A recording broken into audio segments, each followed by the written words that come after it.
Salut à tous les amis, c'est Rockstar et aujourd'hui on se retrouve pour le deuxième épisode de la série Devine le layout.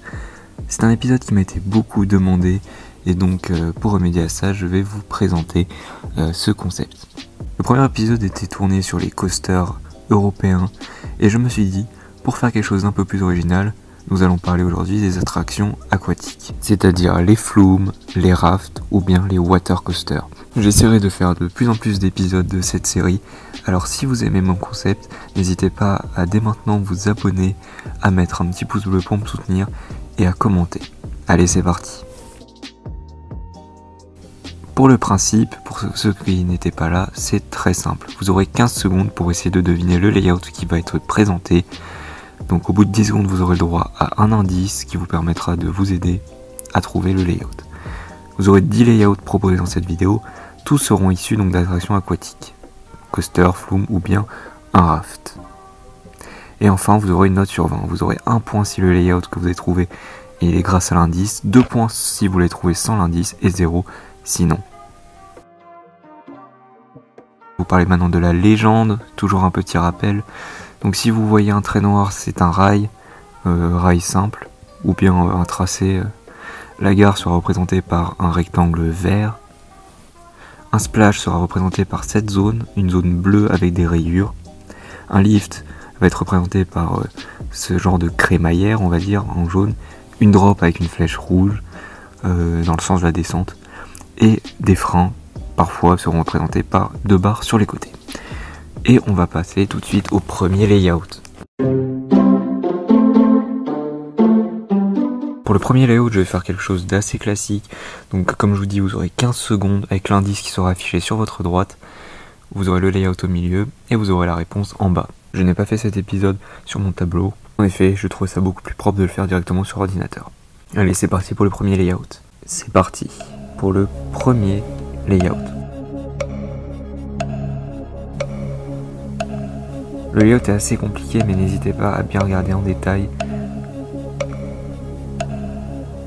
C'est un layout assez connu.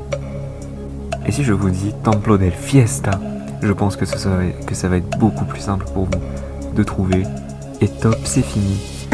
Et avez-vous trouvé? C'est très simple. Non, ce n'est pas simple. Mais vous allez voir, vous allez forcément connaître. Il s'agissait de Chiapas à Fantasyland. Chiapas est un parcours de bûches créé par Intami. Il est ouvert depuis 2014 et il est situé à Fantasyland, un parc allemand qui a su se démarquer grâce à des attractions toujours plus sensationnelles, belles et originales. Ce flume possède la descente la plus inclinée au monde, ainsi que 3 descentes dont l'une est en arrière. L'ambiance mexicaine est absolument géniale, ce ride donne le sourire avec sa musique qui entrera facilement dans votre tête jusqu'à la fin de la journée. Voilà, j'espère que cette petite explication vous plaise et on va tout de suite passer au layout numéro 2.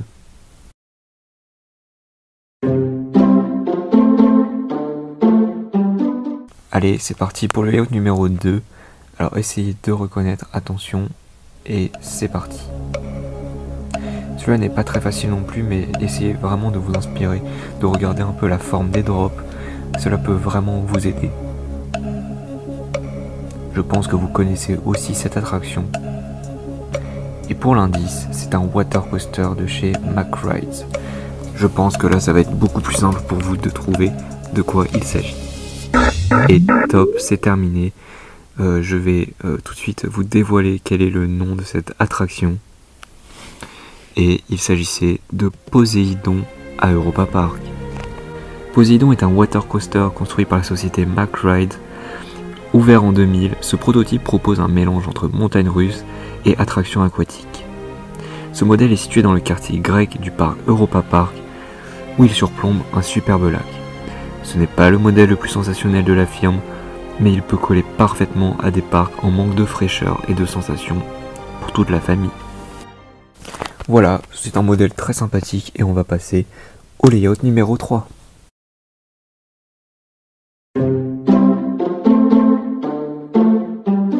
Layout numéro 3, attention, vous êtes prêts? C'est parti. Et là c'est un peu plus compliqué, même si voilà, je pense que le fait, si vous regardez un peu la gare, un peu le lift, un peu le sens, je pense que vous allez très vite trouver de quel genre de coaster, d'attraction il s'agit. Et si je vous dis Styx, est-ce que ça vous aide? Je pense que ça peut en aider beaucoup. Celui-là n'est pas vraiment compliqué. Et top, c'est terminé. Alors, est-ce que vous avez vu? Oui, en effet, il est plutôt facile de deviner que c'est un raft et que c'est Romus et Rapidus au parc Astérix. Romus et Rapidus est un parcours de bouée situé au parc Astérix. Il est ouvert en 1989 dans la zone romaine du parc. Rien de spécial pour cette attraction, mis à part que celle-ci est assez connue dans notre communauté de fans. Surtout pour ceux qui l'ont enchaîné pour voir les travaux de Pégase Express. Voilà, j'ai essayé de vous faire une attraction un peu plus simple, qui était un peu plus connue par vous tous, histoire de ne pas tous vous perdre. Mais vous inquiétez pas, pour ceux qui chargent du challenge, les derniers seront plus difficiles. Layout numéro 4, attention, est-ce que vous êtes prêts? C'est parti. Alors celui-là est très difficile si vous ne connaissez pas la forme de l'attraction. Je vous assure que si vous avez joué à certains jeux, je pense que la forme de cette attraction peut vous aider. Et puis en plus il y a beaucoup de lifts et de drops, donc ça peut aussi vous aider à trouver quelle est cette attraction. Et si je vous dis Zipadidou Da, ouais ça peut paraître du charabia, mais je pense que ça peut vraiment vous aider à trouver quelle attraction. Et top, c'est terminé. Alors, avez-vous trouvé? C'est une attraction qui est très connue et qui est très dense, car en effet, c'est l'un des plus grands flumes, c'est Splash Mountain à Magic Kingdom. Et cette attraction est aussi située à Tokyo et en Californie. Splash Mountain est l'une des attractions les plus iconiques de Disney. C'est un parcours de bûches présent dans les deux parcs américains, ainsi qu'à Tokyo. Ce flume a pour thème le film Mélodie du Sud, et il possède une thématisation à couper le souffle. Malheureusement, cette attraction n'est pas dans notre parc français, et ce qui est vraiment dommage. L'ambiance est top, et la musique, comme vous l'entendez, est très entêtante. Voilà, c'est un grand classique avec un layout très long, des parties très grandes, et vraiment une attraction sensationnelle. On passe au layout numéro 5, on arrive à la moitié quasiment, et j'espère que ce concept vous plaît toujours.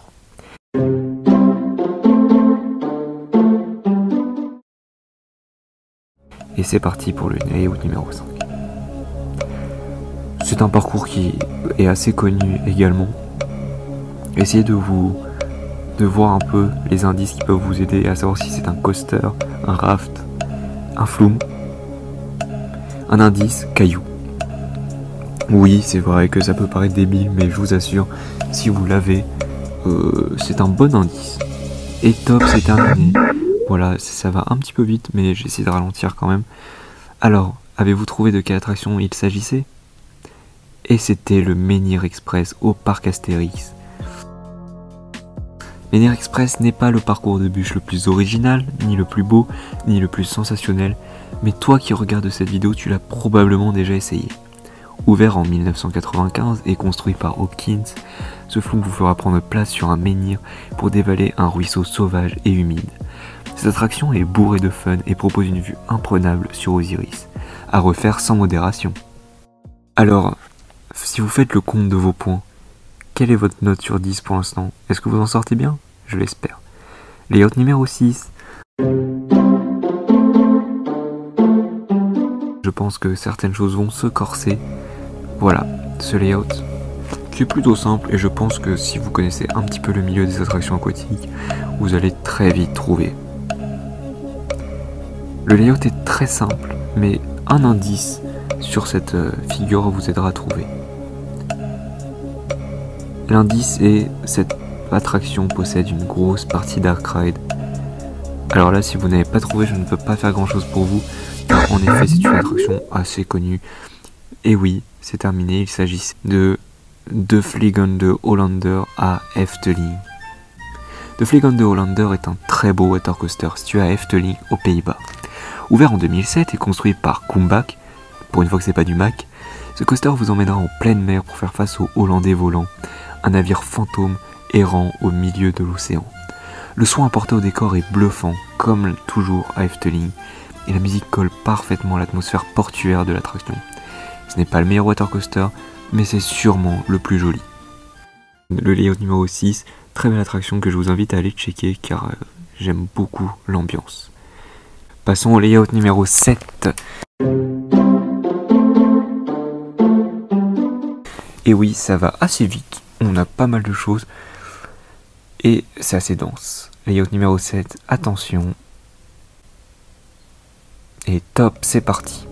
Oulala, vous allez vous demander, mais le layout est très simplet. Il est très particulier. Pourtant, c'est un layout qui est assez classique.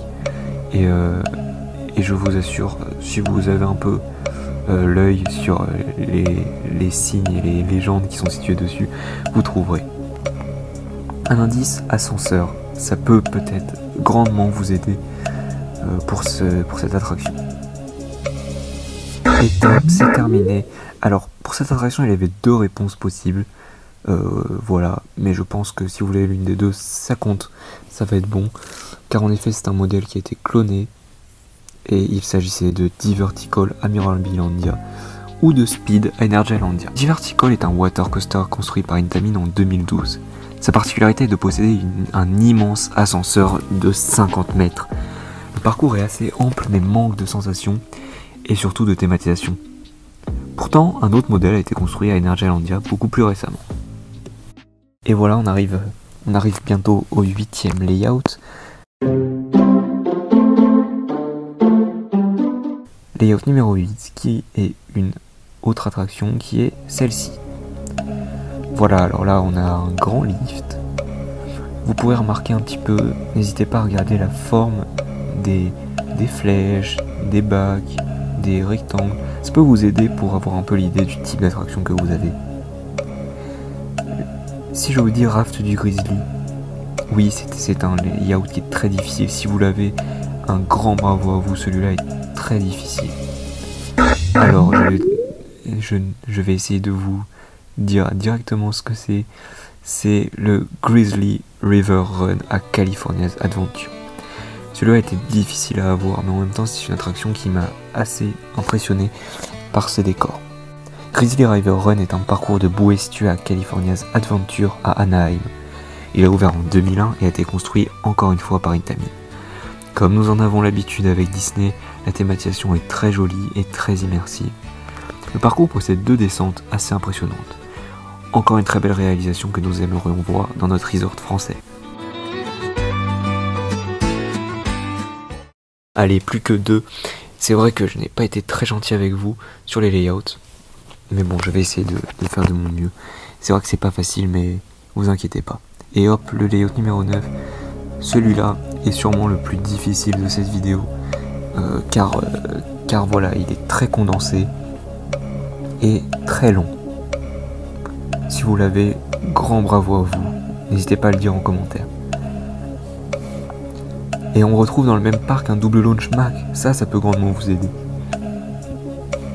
2, 1. Et c'est terminé. Alors, est-ce que vous avez une idée? Je pense que vous ne l'aurez pas trouvé car il est vraiment très difficile. Mais c'est pas grave. Il s'agissait de Valhalla à Blackpool Pleasure Beach. Valhalla est un flume assez fou. Attraction phare de Blackpool Pleasure Beach, ouverte en 2000 et construite par Intamin, ce parcours de bûche entièrement en intérieur vous fera traverser différentes salles sur le thème des Vikings. Vous pourrez même expérimenter de gros changements de température, passant de -20 à plus de 100 degrés grâce aux flammes. Les effets pyrotechniques sont très impressionnants, tout comme la musique, et la drop en arrière est très surprenante. C'est vrai, j'ai été un peu méchant avec ce layout, mais il fallait aussi que les gens très forts puissent avoir un peu de compétition. Et on passe au layout numéro 10. Est-ce que vous êtes prêts pour le tout dernier? Attention, c'est parti. Alors celui-là paraît très fouillis et il l'est, mais vous allez voir que si vous regardez quelques détails et que vous avez un petit peu de culture, vous pourrez trouver très vite de quelle attraction il s'agit. De plus, si vous êtes des joueurs de simulation d'attraction, vous pourrez savoir. Si je vous dis que dans le même parc, on retrouve Hulk ou Jurassic Park, allez, celui-là c'est un petit dernier pour la fin, pas trop difficile. Et top, c'est terminé. Alors si vous n'avez pas trouvé le nom complet, c'est pas grave, car il est imprononçable et très très long. J'en ai parlé dans mes vidéos, puisqu'il s'agit de Dudley Do Right Thrips of Falls à Island of Adventure. Ce flume coloré a été construit en 99 par Mack Ride dans le célèbre parc Universal Studios Island of Adventure.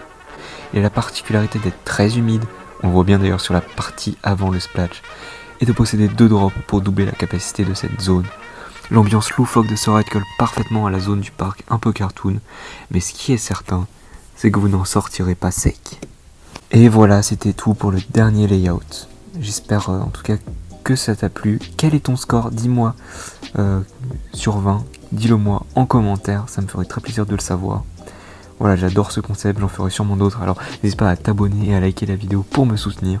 C'était Aeroxter, et on se retrouve pour un nouvel épisode. Allez, ciao!